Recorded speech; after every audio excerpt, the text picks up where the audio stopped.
ইরানের সর্বোচ্চ নেতার জ্যেষ্ঠ উপদেষ্টা মেজর জেনারেল মোহসেন রেজাই বলেছেন, ইসরায়েলকে সাহায্যকারী যে কোনো আরব রাষ্ট্রের পরিণতি হবে ভয়াবহ।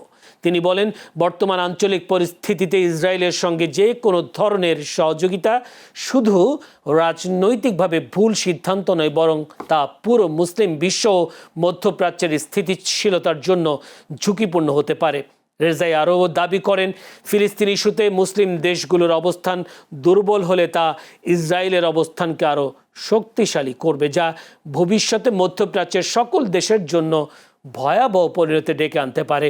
নিজেদের আঞ্চলিক স্বার্থ ও নিরাপত্তা বিবেচনায় ইসরায়েলের সঙ্গে সম্পর্কের বিষয়ে সতর্ক অবস্থান নিতে আরব দেশ ও মুসলিম বিশ্বের প্রতি আহ্বান জানান ইরানের শীর্ষ এই সামরিক কর্মকর্তা।